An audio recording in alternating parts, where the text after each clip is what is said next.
ശരിയല്ലസപ്പം വന്നല്ലോ അയാൾ ആകെ മേഖല 160 ഉറപ്പല്ലോ. അതെന്തെന്ന് ഇപ്പോൾ ഗ്യാസിനെല്ലാം വില കൂടിയില്ല, അതുപോലെ തന്നെ ഡീസലിനും അടിക്കണം.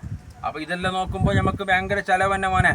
എന്തും കഴിയുന്നില്ല, ഒന്നാമത് ചൂടും കഴിയുന്നില്ല, വാടക ആക്കാൻ കഴിയുന്നില്ല. വലിയ കുത്തിരുന്നിട്ട് ഒരു വൈകുന്നേരം ആകുമ്പോൾ വരുന്ന കഴിയണ്ടേ മോനെ, മനസ്സിന് കഴിയണ്ടേ. ഗ്യാസായില്ലേ പിന്നെ 2 പേരിൽ ഗ്യാസ് ഉണ്ടാ ഗ്യാസായെങ്കിൽ പറഞ്ഞിരിക്കണം, അല്ലാണ്ട് റിക്ഷ എടുത്തിട്ട് ബാക്കിയുള്ള ജനങ്ങളെ ഇങ്ങനെ ബുദ്ധിമുട്ടിക്കലല്ല. 60 ഉറുപ്പിൻ്റെ വാടകയ്ക്ക് 60 ഉറുപ്പിൻ്റെ മേഖല. ഇതെന്ത് നിങ്ങൾ 100 ഉറുപ്പിക ഗ്യാസായി, ബെയില് ഗ്യാസ് ഇല്ല, അതിൽ വെറിയില്ല, അടുപ്പില്ല എന്നല്ല പറയുന്നത്. അന്നെങ്കിൽ നിങ്ങൾക്ക് പുറക്ക് കുത്തിരുന്നൂടെ, നീ എന്തിനീ വേഷം കാലത്ത് പിന്നെ വാടക പോകാൻ വരുന്നത്? നിങ്ങൾക്ക് എന്താക്കണമെന്ന് ഞങ്ങൾക്ക് നമ്മൾ ആവശ്യത്തിന് ചെറുക്കള പോകണോ, അവിടെ പോകണോ, ഇവിടെ പോകണോ, നിങ്ങൾക്ക് കയ്യൊന്നും റിക്ഷ ഓടിയിട്ട് വാടകയ്ക്ക് ജീവിക്കും. നമ്മളെ ആവശ്യത്തിന് മാത്രമൊക്കെ ചെറുക്കള പോയാൽ മതി, നമ്മളെ ആവശ്യത്തിന് നമ്മൾ പൈസ ഉണ്ടാക്കണ്ടേ, നമുക്ക് ആവശ്യങ്ങളില്ലേ. മാസസലാമ ഞാൻ എന്ന് പറഞ്ഞിട്ടാ നിങ്ങളുടെ എന്നെ കുത്തർന്നു, ഞാൻ നടന്നിട്ട് പോയിക്കോളാം. അങ്ങനെ പോ.